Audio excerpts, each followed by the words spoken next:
But a couple of days ago, we got a call from a man who knows a lot more about losing parts of his identity.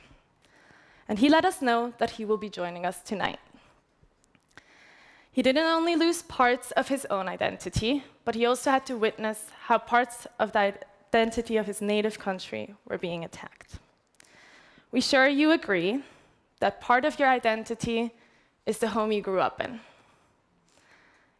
It is the neighbors you learned to love and sometimes maybe also hate a bit. It's the school you attended that showed you what true friendship is. Or maybe it's the local restaurant where your parents would usually take you for your birthday, and maybe where you later on had your first beer. Well, all of these places are part of our identity, and they make up our identity, and they are currently being destroyed in the Ukraine. So at this point, Charlotte and I have the great honor to invite said man on stage. Please welcome with us Vladimir Klitschko.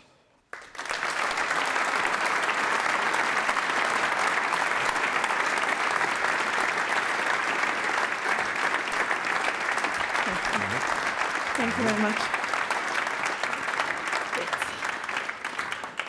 Also, maybe to give you some insight, he will now hold a speech for 10 minutes, and then there will be a Q&A section with Mr. Ramsbeck. Thank you very much for invitation, for being here. St. Gallen, by the way, so I'm trying to address all of you at once, which will remain multitasking, but I'll try to handle it. So I've been in St. Gallen for many, many years, not too many, not 54, but congratulations to holding this symposium for 54 years. That's an achievement, that's a vision, and I just had a chance to meet Wolfgang Schure and Monika Schure. Pleasure to meet the founder, and it's amazing that you haven't had an idea that lives now for 54 years. So I wish many more years to come, because after every symposium there are going to be new ideas, and after lots of talks about those ideas, we need to walk the talk, which is so complicated, sometimes impossible, but our willpower will make magic, and we're actually going to get some of it done. Don't forget, maybe 80% of it, 90% is not going to work. But still, 10, 20, which will work. It's a pleasure to be here because it's a change of the scenery. We in Ukraine been in the war for the past over 2 years, almost 2.5 years. From the beginning of the war, as you remember, maybe, we were counted out. Ukraine is going to fail in 2-3 days. Remember that? Because the Russian bear is big and strong, and Ukraine is small and actually not that well organized. To be honest with you, we thought the same way. But we decided to, like in my previous career as a pugilist, to get in a fight and figure out how bad this bear is. We've learned that we need to rely on ourselves. We need to survive, adapt into the environment. For the past 2 years, we've been trying to adapt as much as we could. War is horrible. War has lots of layers and complications that changes with the weather, the time of the year, the needs, and support of our allies. Alone, we would not be able to protect our lives. our cities to stand against this reckless war, senseless war. We do know if we fail, if Ukraine fails, we're not going to be the first and not the last country in Europe. I spent most of my time, of my life, I'm 48, outside of Ukraine. For the past over 2 years, I decided to be with Ukraine. I was not even born in Ukraine, but I'm Ukrainian. And I'm on the side of the weak. I know that the war has the beginning, the breaking point, and the end. And the question that many probably of you asking, where we're at now?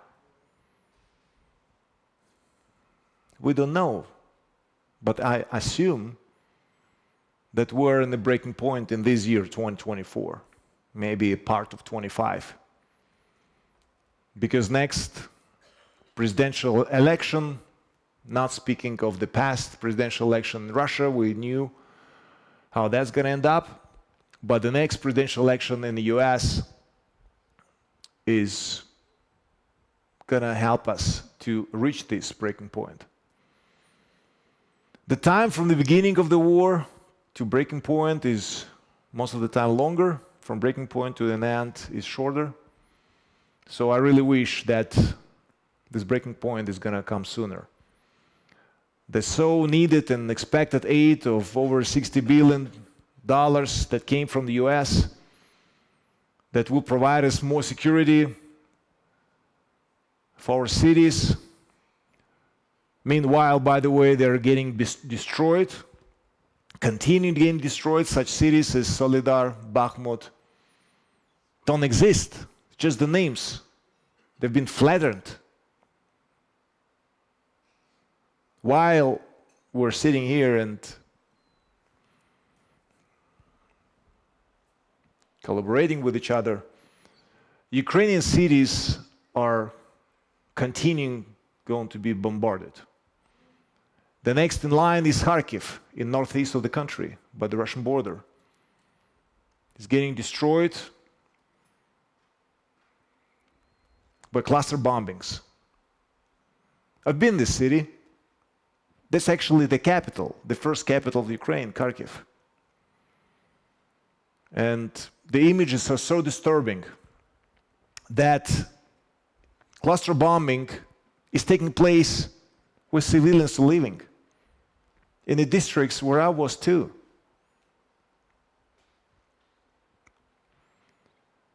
War is complicated.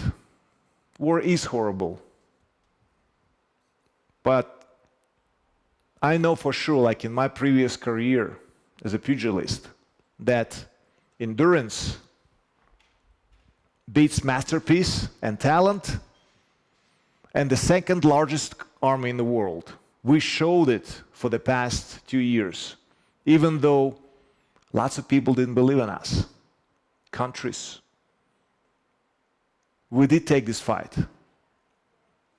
And we've been, for the past 10 years, that's how long the war is still going. 2014, it started with annexation of Peninsula Crimea and the east of the country. We're still withstanding. We're still resisting. But we need continued support. And some of you probably going to say, we're tired. We're exhausted. Our prices are going up. Life is complicated. Energy crisis. So do we in Ukraine, but on a different level, different stage. We speak about the future generation, the next generation. Our next generation, over 700,000, just think about it, 700,000 children being deported and stolen, executed rewritten their identity, adopted, sent to further Russia. Children, our generation. And as you know, there are no children that are not ours. Children are all the same. We have only 20 identified cases with Save Ukraine and All Ukrainians. They're trying to get back our children. Only 400 out of identified 20,000 and unidentified 700,000, over 700,000 children. So 400 have been returned back to the families. I've met a couple of them, and you could sense that they went through very, very bad experience. And usually children in this age, and they're between 10 and 16, they're very lean back. They don't communicate much. It's very difficult to actually return them back mentally. And during the war, there are a lot of mental challenges for soldiers on the front line, for the past wartime later on, but especially for young generations. I just couldn't imagine what these kids have seen. I've seen horrifying things, terrible things. I spent, as I said, most of my time outside of Ukraine, and I got to civil life, like normal life, got used to it. But then all of a sudden, you see death. You see torn apart bodies. You see teenagers with tied hands behind their back and executed with headshots. I've seen it in Bucha, in Gostomel. I've seen it in the center of Kiev when bombings were taking place, as it is every night somewhere in Ukraine. And you see just your neighbors torn apart, dead. I'm an adult, and I know those kids see that too, or saw that. And this way, they're so lean back, and they're very quiet and cautious. But they're back home. They're with their families. And only 400 of them. And there are much more to receive back, much more to get back. How we do it? There are filtration camps. That's where the children are getting into. The front line is agile, it's going back and forth. But on those front lines are families with children, some of them losing their parents and relatives, being killed. Some other parents are giving up their children freely because it's more if they got occupied by the Russian army. So they're freely giving up children because it's safer behind the front line, not on the front line. And what later on is happening, they're getting into the filtration camps, and then slowly they're getting explained, you know what? You didn't know, but Ukrainians are Nazis and fascists. And your parents didn't want to have you. They give you up. They don't need you. Later on, with all the brainwash propaganda, as it was since 2014 with other kids, time is passing by, they are 18, 19, they must go to the army, and with certain brainwash, the hands are given to their, weapons given to their hands, and we have cases where one family fights on both sides of the front. That's another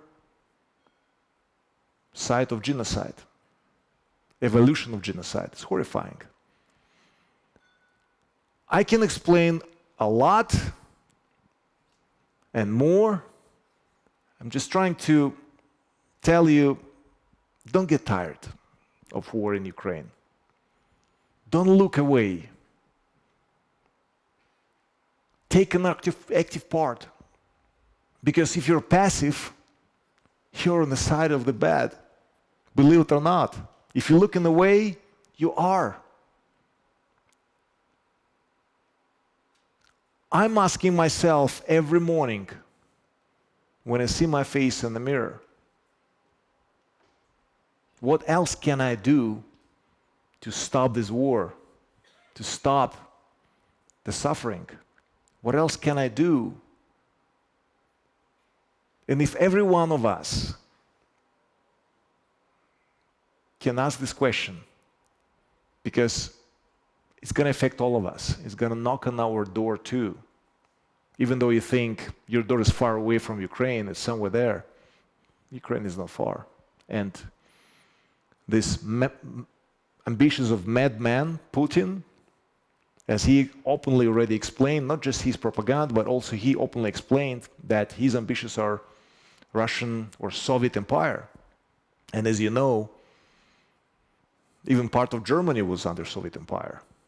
And other countries. And Baltic countries are going to be next after Ukraine, if Ukraine fails. And if everyone asks this question to yourself, what else can I do? Just a little bit. But we are hundreds of millions in Europe. And if everyone on its own stage, in its own ecosystem, can do something to stop this war, to bring the end sooner of this war. And please don't think that we're begging for help. We are. But don't think we're begging out of desperation. We are, but don't think that you're not part of us. We are part of each other. Since 2014, since we have chosen in Ukraine to stand with the free world, to live under democratical reforms and in democracy, we decided we are, and in the end of my monologue, I just want to tell you a little bit more about Ukraine. This is the largest European country, so you know, the largest, with a population of 45 million people. Very talented, very educated. Just to name a few, have you seen helicopters? Who has created it? Igor Sikorsky, Ukrainian. The first helicopter started in Kyiv. Oh, by the way, do you use WhatsApp? Probably. Some of you like it, some don't, but maybe most of you have it on your devices. Jan Kum from Kyiv region has created WhatsApp. So we technologically were very advanced. On digital side, very advanced. We're part of this free world. We're open for this free world. Maybe some of you were in Kyiv or in Ukraine. Some of you maybe were watching Champions League finals in Kyiv, Ukraine, and how beautiful that was. And if you were, you probably enjoyed it a lot. Ukraine can give a lot, not just taking a lot. And we're giving our lives to protect democracy, to protect and stop the war, to protect life. Take an active part of Europe without war. Take an active part of democracy. Speaking of democracy, we were probably born in democracy. We don't know even what does it mean having no democracy. We speak about it, but we don't really think about it, what we have, until we don't have it. I was born in dictatorship. I was born in Soviet Union, Kazakhstan. I know what dictatorship is. I know what Russia, what is going through with mad Putin's ambitions. And how great to have democracy, the freedom of speech, the freedom of press, the freedom of my life. Whatever I want to do out of my life, I'm going to do out of my life. And no one's going to stop me because everyone is doing the same. And we're strong. And speaking of difference between a Russian soldier and a Ukrainian soldier, Russian soldier is forced to fight. Because in the back, there is another line with other soldiers, shooting the soldiers who is turning around and want to run back. So they have no other choice but standing up and move on. Getting killed, standing up over the corpse of killed other Russian soldiers and move on. Getting killed, and so is getting in more waves like that. But why? There was a weird question through different wars. Why they're getting up even without weapons into the clear death? They're running into the death. Because mind of a slave man is different than mind of a free man. When your conditions are bad and you're in trenches and you're having miserable life, death is an accident and an end for what I have. But if you're a free man and woman and you know how great that is, you don't want to be killed. Because living means suffering, means pain, physical or mental, means fighting, means creating. It means a lot. And that's why free men and women stronger than men that is under dictatorship and forced to do something that they don't want. Dear free men and women here in this room, I'm proud to be part of you. Because we're unity, we're such strong unity. And I know that we will stop together this war in Europe after Second World War. We said never again. Unfortunately, it is happening right now. Let's care about what we have and protect what we have. And protect what we stand for in Ukraine. And support, in this case, Ukraine. But trust me, we have a lot to give back on different stages. Thank you for your attention with my monologue. I probably was said clearly, not longer than 10 minutes, so I hope I was not longer than 10 minutes, and we're going to get into Q&A. I wish I could get Q&As from you guys, but there is someone who said, no, you're going to get Q&As that is going to be on the list. I said, let me read it. I said, okay, sounds good. Let's do it. So I need my partner. I don't know where he is. Where are you? Sebastian? There you are.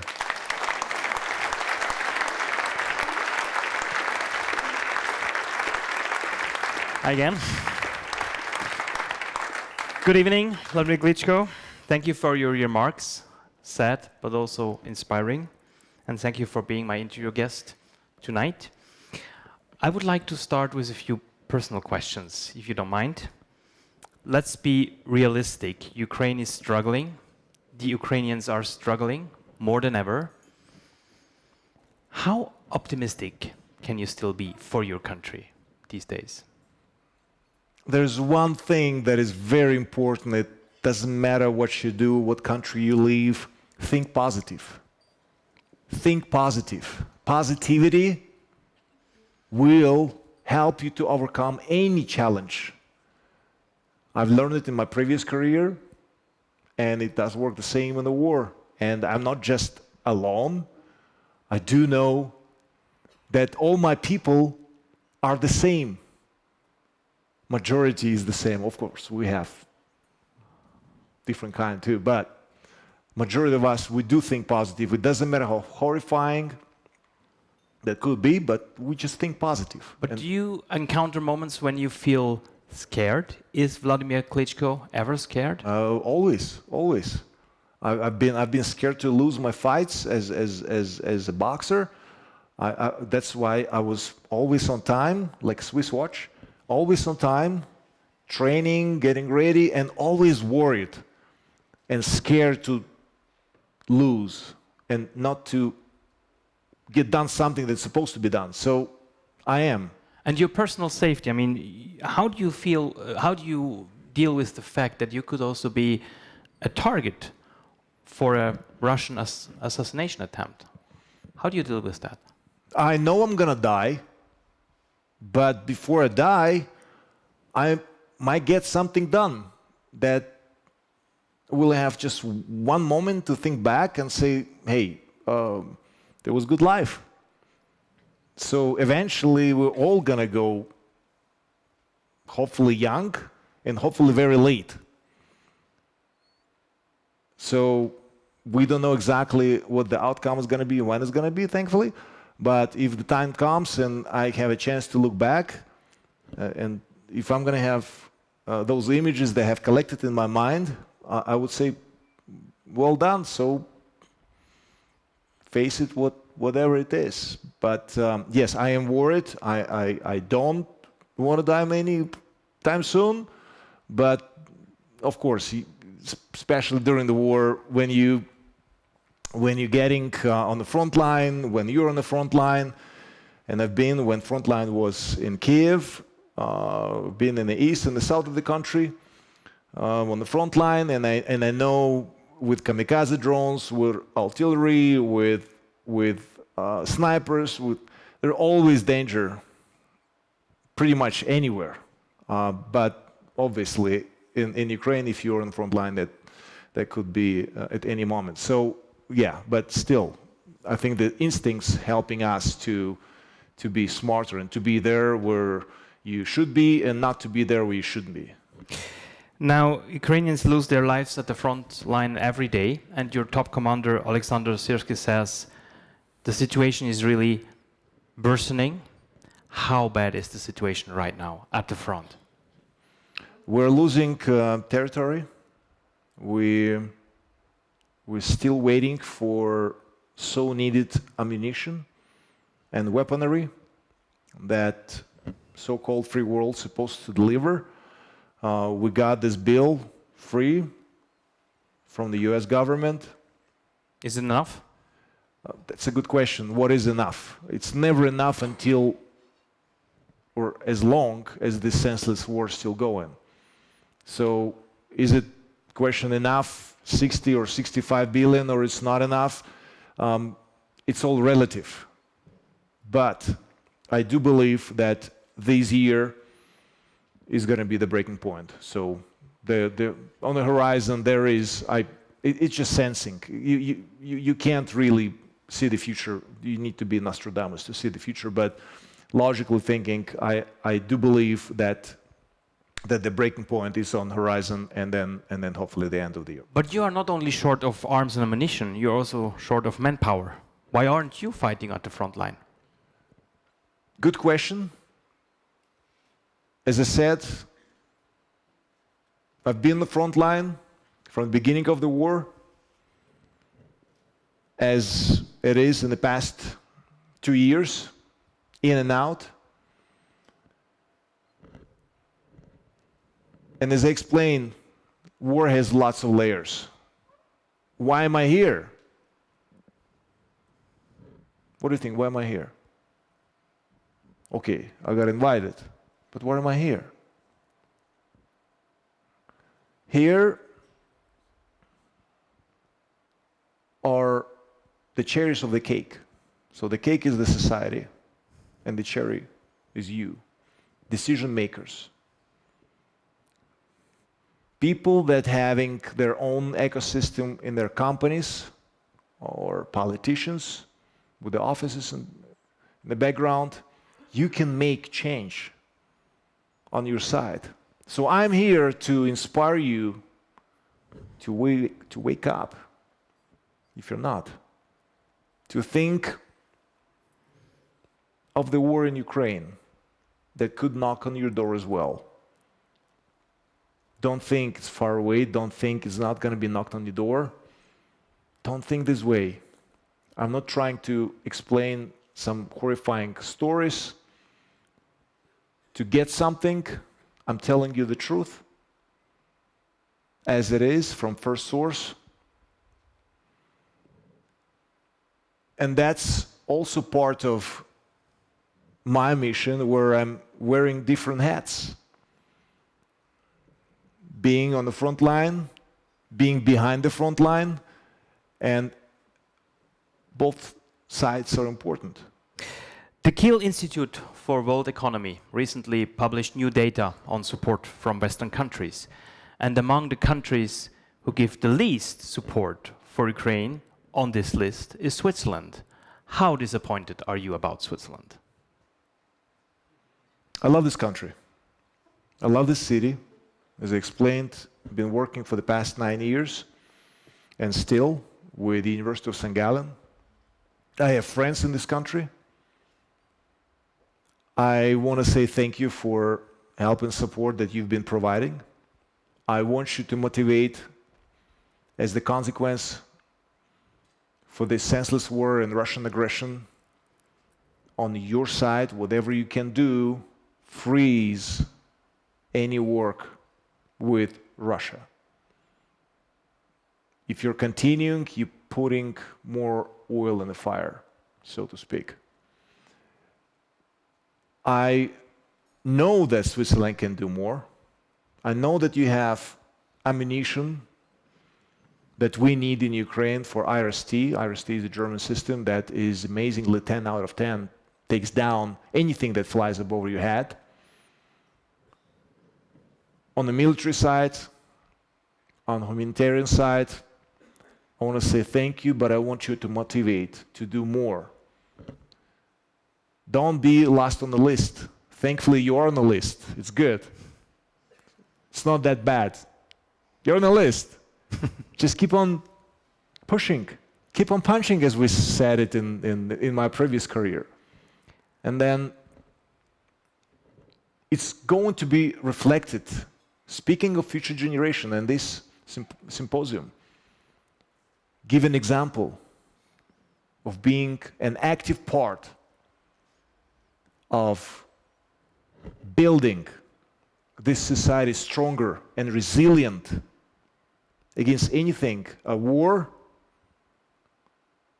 natural disasters, or who knows what else. But as I said, I wish this country to do better. But Switzerland is committed to neutrality, and that's the reason why we don't provide military support for Ukraine. You think neutrality is outdated when we look at the war between Russia against Ukraine? Darwin's theory is probably one of the best theories out there. Not the strongest, not the smartest is going to survive, but someone who is going to adapt to the environment. So you need to adapt to the environment. I'm talking to the Swiss. You need to adapt to the environment. And that means also sometimes not to be neutral. And this is exactly the case as we have it now. We have war in Europe. And this war, until now, having no end. So take an active part to stop this war. It's going to be effective also for your country. Don't stay idle or don't look away. Now, at the request of your president, of Mr. Zelensky, Switzerland will host a peace conference at the Bürgenstock in June. What do you expect from this conference in Switzerland? Great that such conferences are taking place. I I've been before the war and during the war at Munich Security Conference. You've heard about it probably. And all the leaders of this world, on the political side, on the economical side, are getting together, gathering, and the talks before the war, talks during the war. Or let's say this year, that was connected with the news of Navalny's death in jail. I didn't see any difference to the conference before. Everyone agreed that Russia is not just wrong, must have consequences for reckless war, criminal war. Everything was great, but walk the talk. It is important to communicate, but get to action. And we've seen it with the companies, we see it with politicians, and we see it sometimes with such conferences that topics are important, topics being discussed, but there is no walk, no execution of the plan. But don't you think that unfortunately at one point Ukraine must sit down with Russia and there must be a peace deal which includes maybe also concession from the Ukrainian side? I am absolutely for discussion and the peace deal. Now careful. When and how soon Russian army is going to pick up its equipment and its soldiers and leave the country. We, in Ukraine, with the free world, to remind you, gave up all our nuclear power. And we were third country in the world with nuclear power. We gave it up for sovereignty of our borders. We've been cheated. So, one more time, am I for it? To answer your question, yes, I am. But the content must be clear too. As a box champion, you met Mr. Putin personally, so you know him a little bit. You think he will ever give up? Okay, let's. You cannot get in his mind. And let me tell you, I had probably 4 hours of conversation in Sochi. That was an event, a sporting event, where Russia and Brazil were competing in MMA, and we had longer conversation. And honestly, I was impressed with how humble he was. Back then, he was not a president, he was a prime minister. And I could not imagine that this man became a madman and could start the war. So we don't know what exactly in his mind, but we can give a distance diagnosis that he's a madman. Just to listen to the interview, and he's ambitious, with Carlson Tucker, where he explains and shows for half an hour the history lesson that Russian and Soviet Empire was that big. And it was actually entertaining when Mongolian former president said, wait a minute, Tatar-Mongolian Empire was much bigger than that, and let's face it, it's all ours, Russia too. So we just do understand that he's a madman.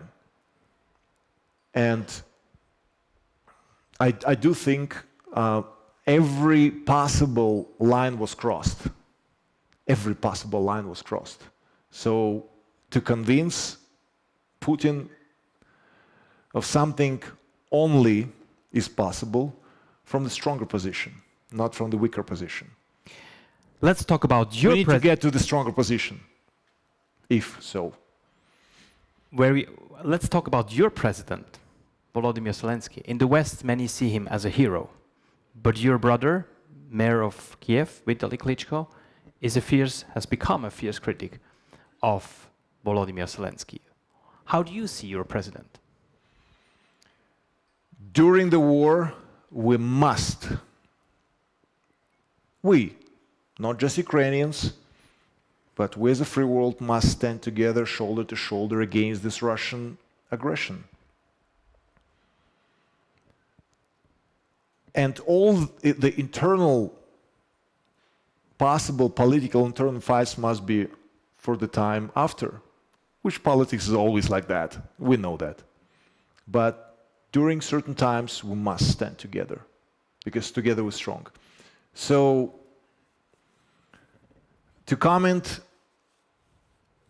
with Mayor of Kiev and the President of Ukraine, and controversies, as you just mentioned a week ago, that was in the media, I just can answer with a question.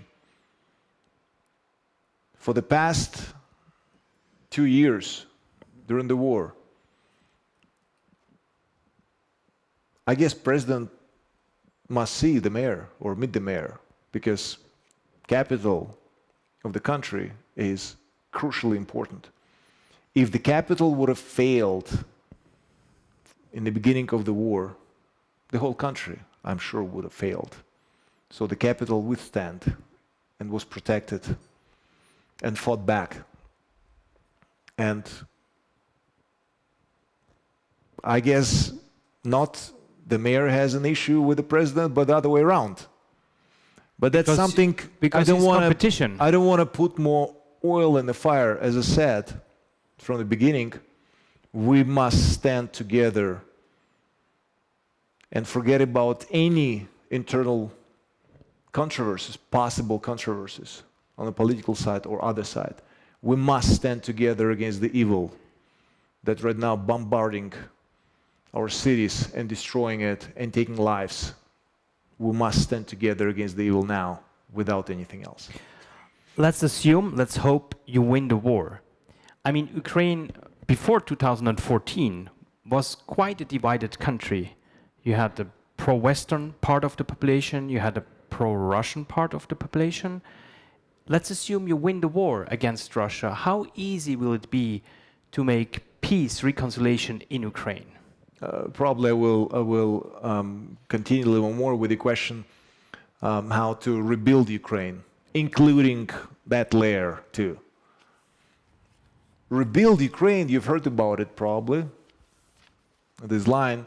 Rebuild Ukraine means not rebuilding the bricks, the buildings, the manufactories, the so needed infrastructure that is getting destroyed. Rebuilding means you need to change the politics. You need to do reforms. And that's on the political side, as well as on without political side, on business side, private side. We need to rebuild the way we think.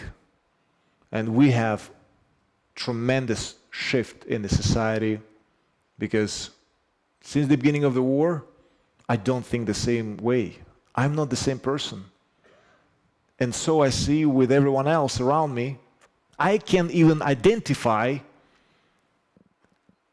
images, emotion, video, or photos when that was done in Ukraine with the Ukrainians on it, before the war or after the war.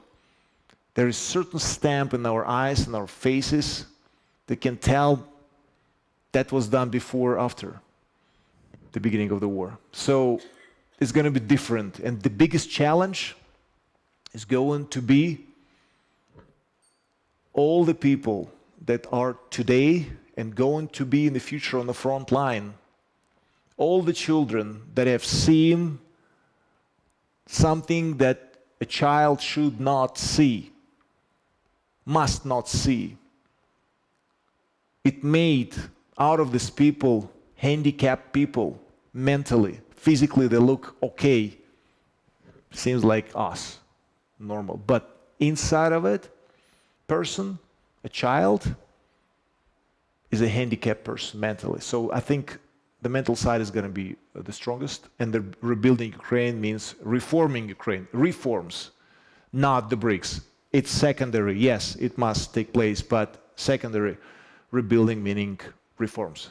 Before the war, you wrote books, gave speeches about challenge management, about success in business, in life, basically.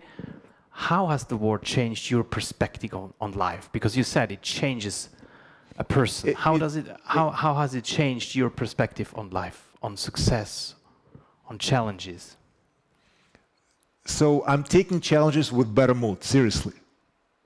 It is like that. So I do think more positive, even though it's horrifying. The environment is horrifying, but positivity, every day is a gift. You wake up and you can do something, it's a gift. And if you take it as a gift and you can do something about this gift and do the best out of it, it's giving the joy. And as I said, conditions are horrifying. But considering that, you're still resisting, you're still taking active part of this resisting, and even little success is motivating you a lot. And I know it's always been like that. The good always overcame the evil. Always. And that's going to happen this time too, without exception. We just must to get it sooner than later. The end of this war with the consequences. And don't forget that behind every killing and rape and torturing, there's a first and last name of the person who done it, and also first and last name who ordered it. Consequences, war taking place in the past of the history and will take place now. It's extremely important. Without it, this society, the modern world, is not going to be modern anymore. We're not going to be taking active part of evolution. And that's what actually we see with Putin's Russia. Evolution is not the part of their visionary. It's all about rebuilding empire, turning off internet, killing, attacking. We're gonna get into the caveman time with that, so let's fight that. Let's take active part of evolution and create, not destruct, but create more opportunities, more life, more protection, more technologies. I would also like to end the interview with a personal question. As a boxer, as an entrepreneur, you achieve more in your life already than most of us would ever dream of. Do you still have, beyond war, beyond politics, do you still have dreams? And what are these dreams? Yes. You share it? No. Okay. But trust me, they're good dreams. They're so excited, make me so excited and so exciting that it just, you know, I know it's going to happen eventually. So it's worth to fight for it. So I'm going to keep on fighting, and I'm sure we're going to get it done. Thank you so much, Vladimir Klitschko. But the most important dream is the end of the war. So obviously not just an end, but end with consequences, and where Ukraine stands as it was before the beginning of the war, 2014, and rebuilding Ukraine, meaning reforming Ukraine. I just want to say thank you also to you, Sebastian. Thank you for the great questions, and apologies if I didn't answer all of you, or not the way you want to hear maybe.